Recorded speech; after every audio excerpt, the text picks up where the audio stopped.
თქვენ ქალაქში ავტომობილით მოძრაობთ, ძალიან მალე საპარკინგე სივრცის გამოყენება მოგიწევთ, რაც იმას ნიშნავს, რომ უნდა დაემორჩილოთ წესებს. ავტოსატრანსპორტო საშუალების პარკირების საფასური დროის მონაკვეთის მიხედვით გადაიხადოთ. წესების დარღვევა კი ფინანსურ ჯარიმას უკავშირდება. დიდი ქალაქების პრაქტიკა შეიძლება ითქვას ზესტაფონში ახლა იტესტება. ქუჩებში პარკირების ოპერატორები დადიან, რომლებიც პროცესის მობილურ უზრუნველყოფას ახდენენ და პარალელურ რეჟიმში მცხოვრებს სიახლის შესახებ აწვდიან ინფორმაციას. Აი მოსახლეობას ვაწვდით ჩვენ, რომ ეს ყველა უნდა გადაიხადოს. თორემ დაჯარიმდება. მეც არაფერს აი არის ადგილები, რომელიც არ შეიძლება ისე დადგეს მანქანა, რომელიც შეუშლის აი მოძრაობას ხელს. გაჩერებებთან რა ხდება? ახლა ამ წუთში გაჩერებაზეც ვამოწევთ, ამ წუთშიც ვიყავი ჩვენ ქალბატონი იყო შევედი მაღაზიაში, რომელიც გამოვიდა და აი ყური კიდე დამიყენეთ, მაგრამ მეუთხარი გადააყენეთ ყური.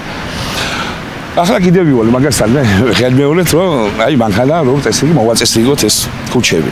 თუ არ გადაიხდის, მიუღარ ჯარიმა 10 ლარიანი. და ეს შეგვიძლია გადავიხადოთ ჩვენ აგერანის აპარატები, TBC, Liberty ბანკი. იქ დოლარის დაგვეხმარება. ახალმა სისტემამ ზესტაფონში 2007 წელს დაარსებული პარკირების სამსახური ჩაანაცვლა, რომელიც ამჯერად მთლიანად ელექტრონული იქნება. Რამოდენიმე თვის წინ დაიწყო სამსახურის რეორგანიზაცია და მთლიანად გადასვლა ელექტრონულ სისტემას. აი რამოდენიმე თვეა, ბოლო თვეებია, რაც მუშაობთ ამ საკითხთან დაკავშირებით. სისტემა იქნება, როგორც გითხარით, ელექტრონული. ჩვენ გვყავს პარკირების ოპერატორები, რომლებიც უშუალოდ ქუჩებში ივლიან.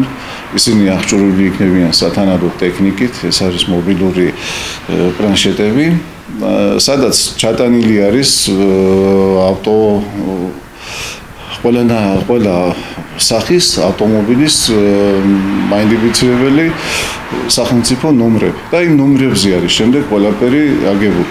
მოხდება ისეთნაირად, რომ აი როცა ამ პლანშეტს შეიტანს ოპერატორი მანქანის ნომერს, ის უკვე პროგრამულად ამუშავებს მანქანის ნომერს, იქვე მიუთითებს, რომ რამდენი დღიანი აქვს გადახდილი პარკირების საფასური, ან საერთოდ აქვს თუ არა გადახდილი და იმსახურებს თუ არა საჯარიმო სანქციას. ხდებით ავტომფლობელებს, გვაქვს მათთან კონტაქტი და უბრალოდ უხსნით, როგორ უნდა ისარგებლონ ამ სერვისით. რა იციან მძღოლებმა პარკირების სამსახურის ამოქმედებასთან დაკავშირებით? მთავარია ჩვენ ადგილი მოგცენ, სადაც დავდგებით, რომ ვიმუშაოთ და 2 კაპიკი ვიშოვოთ, ამბობენ ტაქსის მძღოლები, რომლებიც წლების განმავლობაში ჭანტურიას ქუჩაზე დგანან. მოგცენ ადგილი და თუ რამე გადასახდელი იქნება პრობლემა არ აქვს. ესა მთავარ რომ დაგვაყენონ აქ ჩვენ. დაგვაყენონ აქ ჩვენ და ვიდგეთ და 2 კაპიკი, ოჯახი ვაარსებოთ, პატარა 2 კაპიკი ვიჯოვოთ. ფულის გადახდაზე პრობლემა არ არის. გამოგვიყონ ჩვენ ადგილი და გადავიხდით ფულს არანაირი პრობლემა. კინახანა გამოგვიყონ ადგილი. ოდიდან კაი. სადაც გიდა, აი გამოგვიყონ და მაგ 40 ლარს გადავიხდით წელიწად ჯერ არის პრობლემა რაც. რა პრობლემაა? თუ გაყვარ აქედან რა აზრი აქვს, მაგრამ თუ ვერაფერი ვიშვა, მე სახში პური თუ ვერ მივიდა, რა გიდა მაგნაირი.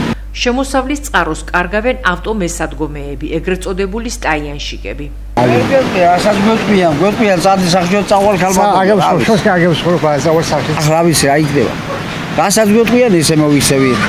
წავალ სახში წავალ სახში. ახლა მე ვიყავ. ქალაქში პარკინგისთვის საჭირო ნიშნები, როგორც ჩამონათვალში ვკითხულობთ, 29 ლოკაციაზე განთავსდება. ერთი დღის მანძილზე ავტომობილის პარკინგი 1 ლარი დაგიჯდებათ. ერთი კვირის საფასური 3 ლარია, 3 თვე 15 ლარი, 6 თვე 25. ერთწლიანი პარკინგი კი 40 ლარი ეღირება. პარკირება განსხვავებულია სატვირთო ავტომობილებისთვის. ერთი კვირა 5 ლარი ჯდება, ერთი თვე 15, 3 თვე 20, 6 თვე 30, ერთი წელი კი 50 ლარი. სამშენებლო სპეცტექნიკისა და სატვირთოებისთვის პარკირება ერთი კვირის მანძილზე 7 ლარი ეღირება, ერთი თვე 20 ლარი, 3 თვე 40 ლარი, 6 თვე 60, ერთწლიანი მომსახურება კი 80 ლარია. საინტერესო დამოუკიდებლებო, მინდა გითხრათ ის, რომ თქვენ შესაძლებლობას არ აქვს დასასრული და არ არსებობს ადგილი, სადაც თქვენ შეგიძლიათ გაჩერდება. ჩვენ სკოლაში არსებული კლუბის წიგნის მასპინძლის ფარგლებში ჩავატარეთ შეხვედრა, გავუწიეთ პოპულარიზაცია ორ წიგნს, თევზი ხეზის და ბროწეულის სახლს. ჩვენ კონკრეტულად ჩავარჩიეთ ის წიგნები, რომლებიც საზოგადოებისთვის არ იყო პოპულარული, რათა მიგვეწვინა ხმა და ვფიქრობ, რომ წარმატებულად ჩაიარა, სკოლაშიც ასევე დაიგეგმა რამდენიმე შეხვედრა ამასთან დაკავშირებით და ნანა მასწავლებლის ხელმძღვანელობით ჩვენ მოვახერხეთ გაგვეწია პოპულარიზაცია ამ წიგნისათვის, დავბეჭდეთ ბუკლეტები და ვეცადეთ, რომ საზოგადოებისთვის მიგვეწვინა ეს წიგნი, რადგანაც წიგნი ასახავს მასწავლებლისა და მოსწავლეს შორის იმ დამოკიდებულებას, რომელიც ვფიქრობ, რომ ყველას უნდა გქონდეს. ჩვენთვის არის ძალიან მნიშვნელოვანი. მიუხედავად იმისა, რომ არსებობს დღესდღეობით უკვე ელექტრონული წიგნები, ვფიქრობთ და ვთვლით, რომ ჩვეულებრივ წიგნს ვერაფერი ვერ ჩაანაცვლებს.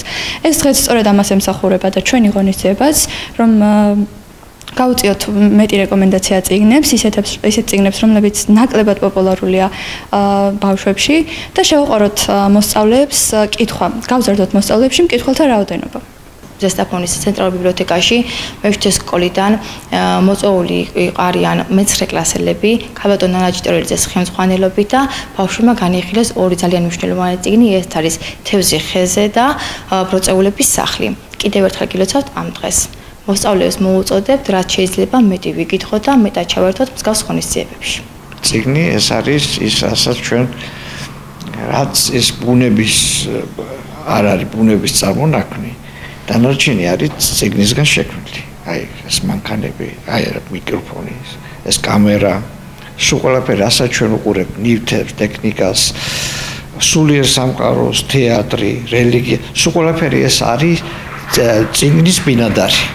წიგნიდან გადმოვიდა ადამიანობა, ადამიანი არის წიგნთან განუყრელი. ერთადერთი არსება არის, რომელსაც ახლავს ეს წიგნები. და ამ წიგნებით ის ადამიანობს. ამიტომ წიგნის გარეშე ადამიანს და რა ხდება წიგნის გარეშე ადამიანი ცოდნას კარგავს. ესე იგი ცოდნის საცავებია ეს წიგნები. როდესაც ის წიგნებთან არ აქვს საერთო ის ველურდება და ესე იგი და ყოველთვის წიგნებთან ურთიერთობა ინარჩუნებს ადამიანის სულიერ სამყაროს, მის ტექნიკურ ცოდნას, მათემატიკურ ცოდნას, ამიტომ რომ ერთი ადამიანი ძალიან ხანმოკლეა მის სიცოცხლე.